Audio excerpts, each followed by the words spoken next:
হাসনাত হাসনাত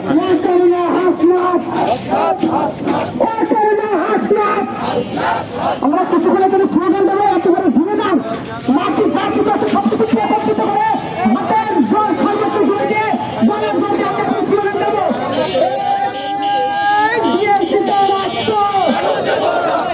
রক্তের বন্যায় রক্তের বন্যায় মুজিব পদের আস্তানায় বেরিয়ে দাও ঘুরে দাও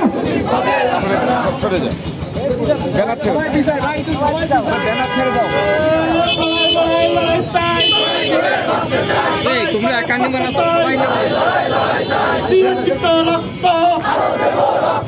রক্তের বন্যায় ভেসে যাবে অন্যায় আমার ভাই কবরে গুলি কেন বাহিরে আমার ভাই কবরে আবু সাইদ মুগ্ধ শেষ হয়নি যুদ্ধ আবু সাইদ মুগ্ধ শেষ হয়নি যুদ্ধ দিয়েছি তো রক্ত আরো দেব রক্ত আওয়ামী লীগের ঠিকানা এই বাংলায় হবে না আওয়ামী লীগের ঠিকানা এই জিনেদায় হবে না আওয়ামী লীগের ঠিকানা কোথায় যেন হবে না কাদের যেন হবে না আওয়ামী লীগের ঠিকানা লড়াই লড়াই লড়াই চাই লড়াই করে বাঁচতে চাই আলহামদুলিল্লাহ হিন্দু সরকারের রাজিম বিসমিল্লাহির রহমানির রহিম আওয়ামী লীগকে নিষিদ্ধ করার যে দাবি তুলেছি সেই দাবিতে আমাদের মাঝে যে সকল রাজনৈতিক নেতৃবৃন্দ এবং সর্বসাধারণ উপস্থিত হয়েছেন তাদের মধ্যে এ পর্যায়ে খুব সংক্ষিপ্ত করে বক্তব্য রাখবেন ইসলামী ছাত্র আন্দোলন বাংলাদেশ ঝিনাইদহ জেলা শাখার সংগ্রামী সভাপতি হাফেজ নাঈম মাহমুদ। আসসালামু আলাইকুম ওয়া রাহমাতুল্লাহ। প্রিয় ছাত্র ভাইরা, আমরা এখানে কি জন্য এসেছি আমরা সকলেই জানি।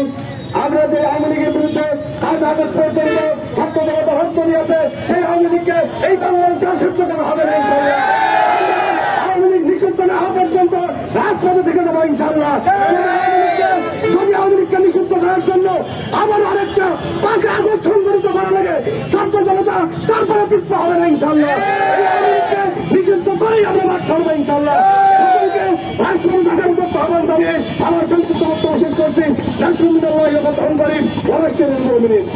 সংগ্রামী উপস্থিতি এ পর্যায়ে বক্তব্য রাখবেন আমাদের আন্দোলন সংগ্রামের অতন্ত্র সন্তান, আমাদের কৃতি সন্তান, বাংলাদেশ ছাত্র অধিকার পরিষদ ঝিনাইদহ জেলা শাখার সংগ্রামী সাধারণ সম্পাদক রেহান হোসেন রায়হান।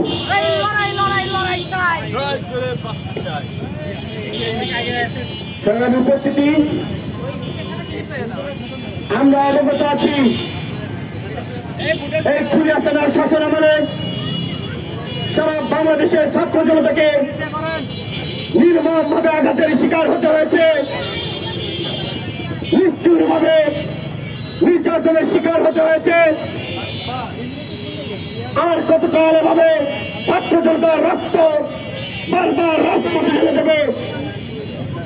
আমরা নিশ্চিতভাবে জানান দিতে চাই, আগামীতে এই বাংলায় যদি কোন আওয়ামী লীগ মর্যাদা দিতে চাই বাংলাদেশ থেকে চিরতরে বিদায় জানাবো ইনশাআল্লাহ। আজকের এই মিছিল দেখে অবশ্যই আপনারা বুকে কেমন কাঁপন দেবে। আজকে দেখতে পাচ্ছেন ছাত্র জনতার বেলায় সকলেই কিন্তু ঐক্যবদ্ধভাবে লড়াই সংগ্রাম জারি রেখেছে। অতএব যদি আমাদেরকে ভিতরে কেউ ফাটল ধরাতে চান, কোনোভাবে বিভ্রান্তি করতে চান, সেটা কিন্তু ভুল ভাবছেন। অর্থাৎ ভুলের স্বর্গ থেকে বের হয়ে এসে আওয়ামী লীগকে নিষিদ্ধ করতে যা যা করণীয় তাই তাই করতে হবে প্রধান উপদেষ্টাকে। যে রাজনৈতিক দল আওয়ামী লীগ নিষিদ্ধের ব্যাপারে দ্বিমত থাকবে, প্রয়োজন তাদের বিরুদ্ধেও ছাত্র জনগণের সাথে নিয়ে আমরা লড়াই সংগ্রাম চালিয়ে যাবো ইনশাআল্লাহ।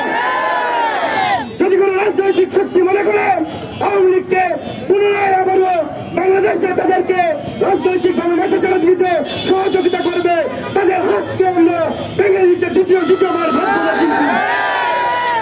অতএব আমরা জানান দিতে চাই ঝিনাইদহের বাড়ি থেকে বিভিন্ন সময় আন্দোলন সংগ্রামে আমরা দেখেছি ছাত্রদেরকে নির্মমভাবে ওই ছাত্রলীগের কালো থামাই নিষ্ঠুর আঘাতে কত বিক্ষত হয়েছিল। এই ছাত্র জনতার রক্তের সাথে আমরা বেইমানি করতে পারি না। এই আন্দোলন সংগ্রাম সংগঠিত করতে আমাদের নিজেদের জায়গা থেকে ছাত্র জনতাকে কমিটমেন্ট যেটা দিয়েছিলাম সেটা আমরা অক্ষরে অক্ষরে পালন করবো ইনশাল্লাহ। আগামীতে ঝিনাইদহের মাটিতে যে সমস্ত আওয়ামী লীগের কিছু ছাত্রলীগের কিছু গুন্ডা বাহিনী এখনো বিভিন্ন মোড়ে মোড়ে বিভিন্ন জায়গায় মহড়া দেওয়ার চেষ্টা করছে, বিভিন্ন ভাবে মাথা চড়া দেওয়ার চেষ্টা করছে, তাদেরকে হুঁশিয়ারি করে দিতে চাই স্পষ্ট ভাবে কোন প্রকার পাইতার চেষ্টা চালালে নিশ্চিত ভাবে বলে দিতে পারি ঝিনাইদহের মাটিতে কিন্তু আপনাকে জায়গা হবে না। ঝিনাইদহের মাটিতে যদি থাকতে হয় একদম যারা নিরীহ নিষ্পাপ আওয়ামী লীগ ছিল, যাদের রক্তে এই আওয়ামী লীগের কিছু জায়গা থেকে বিভিন্ন এলাকায় সামাজিক ভাবে যারা সমাজের জায়গা থেকে সমর্থন দিতেন, সেই সমস্ত নিরীহ যারা একদমই সমাজের কৃষক যারা আছেন বিভিন্ন জায়গা থেকে জোর করে আওয়ামী লীগের মিছিলে নিয়ে আসা হতো, সেই সমস্ত ভাইদেরকে বাদে যে সমস্ত আওয়ামী লীগের নিষ্পেষিত আচরণের কারণে ছাত্র জনতাকে রক্ত দিতে হয়েছে, জীবন দিতে হয়েছে, সেই সমস্ত আওয়ামী লীগকে আমরা ছাড় দিতে পিছ পাবো না ইনশাআল্লাহ। সবাই ভালো থাকবেন, সুস্থ থাকবেন। আসসালামু আলাইকুম।